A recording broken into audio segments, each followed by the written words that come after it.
All right, what's up, y'all? Welcome to my humble abode, to my crib, aka the kitchen. So anyway, here's what I want to do. I want to kind of coach you guys through this week. This is really for my team, but also I'm in a lot of different other trading groups, and I kind of was filling out and hearing what people were saying about the trading week. And here's the thing, I want to let you know there's nothing wrong with you, okay? Just want to let you know that. The reason why I say that is because a lot of people were saying, man, what's going on, man? I'm not having such a great week and blah, blah, blah. Sometimes I want to kind of coach you guys through this. Sometimes it's not about your trading system, your methodology, how you mark up your charts and things like that. Sometimes you got to remember, people, remember, trading world, which is millions of us in the trading world, remember that although we're marking up charts, we're using patterns, we're using whatever we do. No, I ain't telling you all about ours unless you join our group, but I just want to coach us as a fellow team of traders around the world. Here's the deal. Keep in mind that you got to remember that although you're marking up your charts, you're looking for patterns, you're looking for this, you're looking for that, Elliott wave, blah, blah, blah. Whatever you're looking for, you have to remember that you are literally trading one country's entire economy versus another. And oftentimes, yes, you can look at news events and things of that nature, but you got to remember that their president or an event in that country can happen at any time. And when that happens, things will happen in the currency markets, aka the Forex market. So don't take it personal sometimes when you are not having such a great week. You're used to winning and okay? So I just want to put that out there for the trading world. One of the things that we were able to do is to navigate through it lightly because what happened is, just so you know what took place this week, there was a lot of major stuff going on. Right now, the market is on edge for a number of reasons. And so once it's on edge, sometimes like it happened this week, the market was just literally just sitting still, wouldn't budge, wouldn't move. And I did that several times this week. That is not normal. But when it does do that, you have to understand you have to execute patience, and you don't want to trade heavy during those times, okay? Whatever your normal lot size is that you normally put on the trade, you might not want to do that because when the market is nervous, it acts sporadic and it spikes all over the place, and it's not in its normal rhythm. It's kind of like dating a crazy girl who just, well, that's not a good example. I'm gonna get in trouble for it. It's like dating a crazy dude. Y'all women who y'all get mad faster than the men, okay? So he having a bad weekend, he going crazy too. So he ain't acting normal or she ain't acting normal. You get what I'm saying? Because I was gonna say something else and get myself in trouble. I ain't doing that. All right, so here's the point. The point is, here's what was going on. You had Brexit constantly being talked about over and over and over again about the Brexit news. And keep in mind for traders, even if you're not in my group, I'm giving you this heads up. Next week is scheduled for the Brexit exit. Okay, it's supposed to be scheduled for, I think, Tuesday. So just be mindful if you love trading the GBP pairs, because they're the fastest moving pair. And yeah, they make you a lot of pips, but they can wipe you out real quick because guess what? I'm quite sure that pair is going to be on jumping edge next week because of the uncertainty in the market. And that's the key. When the market is not moving rhythmically like it normally does, that means because it's a lot of uncertainty, okay? And the other thing that was making it jumpy, and there was no scheduled event about it because there is nothing to schedule. There was a big situation where we're waiting on to see what the U.S. is going to do with the deal with China, okay? And then as soon as there was even a hint, and that happened yesterday, as soon as there was a hint of positive news, the market spiked in one big direction all of a sudden. But you notice it was just literally sitting still, barely moved at all. And that is not normal. When you notice that the market is barely moving, all currencies are in a freeze frame, you know you might want to trade lightly or just wait a little bit or whatever, but don't take it personal if your trade wins or lose.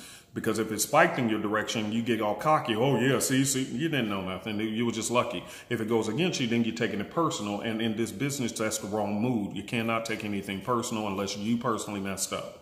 Over leveraging or putting too much on the trade that your emotions cannot handle. Okay, so let's talk about what we did this week, team, and I'm going to share this portion for my team. I just wanted to do that overview for anybody who's tuning in. I know I have a lot of people who contact me privately from other groups, So I just want to kind of give a heads up for you guys to let you know, because I do listen to other people, other trading groups, what their little rhythm is, and to see how they're feeling. And that's why I do some of the videos the way I do it, not just for my team. I just love traders all over the world, regardless of whether you're with us or not. So let me talk about what we did this week. We did squeeze out some very nice pips on the Euro Swiss, and so I'm very happy about that. We also got some off the EJ, the Euro JPY. We did good on that. One of the ones that went against us was the Euro CAD. News came out, Euro CAD went against us, but of course, some of my team members, they already know exactly what to do, because we just wait for our system to reset, because here's what happens when these news events come out. You'll get a quote unquote knee-jerk reaction. In other words, it'll spike real quick because you got nervous traders in there. And when that happens, it tends to just, do whatever it's going to do, spike in or out of your favor. It doesn't matter. You can't take it personal because it's just a knee-jerk reaction to a news event. But we know that if you wait a little while with our system, it resets and you're able to jump right back in, not only to recover the pips you lost, but also to make more profit. And that happened for many in the group. So congrats on that. Same thing with gold. Here's what happened on gold. We had a very nice setup on gold. I think that was last week.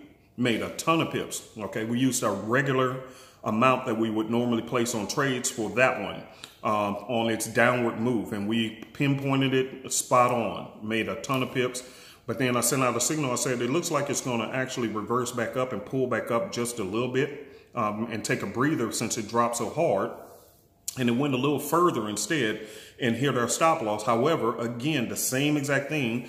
And I kind of missed it myself, but I was glad I was looking at the feed in my group, and they caught it before I did. And that's another thing I like about the group, because you guys are self-sustaining at this point. It only took you about 2 weeks to become self-sustaining traders. You don't need me there, and I like that.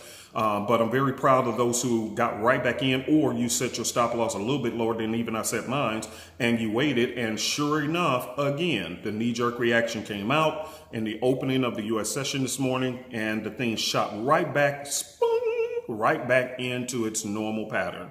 And so therefore, what was supposed to be a loss ended up turning into a neutral trade, because I see that, it neutralized itself. And I'm not going to explain if you're not in my group, but for those that's in my group, you know what I mean. It neutralized and came right back into balance. But here's the key, though. The key is tomorrow is NFP, non-farm payroll. That means that it's going to be a lot of knee-jerk reaction in the morning. Okay, so if you're in positions, don't go too heavy because it's not going to be a normal trading environment. Okay, now I did look at the news events for next week. The main one that's staring out at me, and this is for all traders over the globe, whether you're in my group or not, the Brexit is scheduled for next week. Not a Brexit vote, but an actual Brexit, meaning the UK is leaving the EU. They're actually leaving. In other words, the divorce happens next week. So just be mindful of that when you're trading the Euro and the GBP. Okay, there may be a little fireworks there because it's uncertainty. All right. So anyway, that's pretty much it. I just want to give you guys an update. We are in some trades for team. We're in a couple of more trades. Just waiting for those to play out.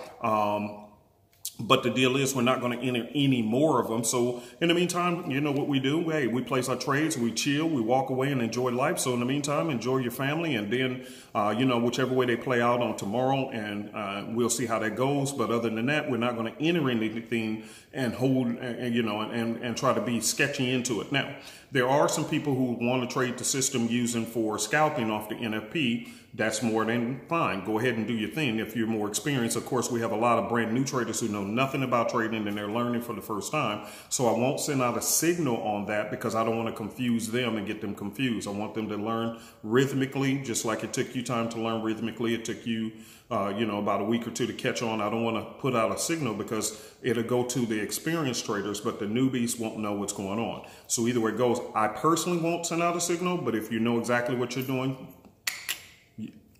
okay, do your thing.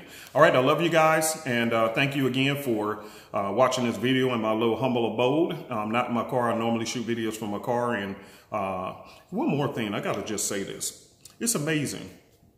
I've been doing a couple of YouTube lives, right? YouTube live videos. But why all of a sudden today, when I try to use my phone, it says, oh, your phone is not compatible. Now, how is that possible when I've been doing it all this time? Funny thing is, when I start telling truth, and this happened to me on Facebook too, if some of you guys are, this is your first time watching my videos, go back and watch some of my videos. I try to explain a lot of truth.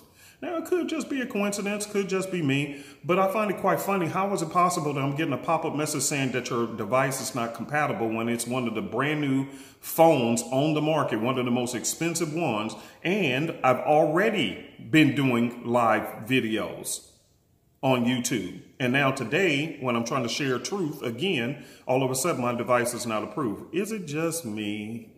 I ain't trying to be spooky, but something sounds fishy, don't it? And that happened on YouTube, on Facebook before. I wonder. All right, love you guys. I'll be doing some more videos next week from the charts and stuff like that. Just want to give you a heads up on this week. Enjoy your family this weekend, and I'll see you guys on next week. Love you guys. Bye, family. Especially y'all team. I love y'all.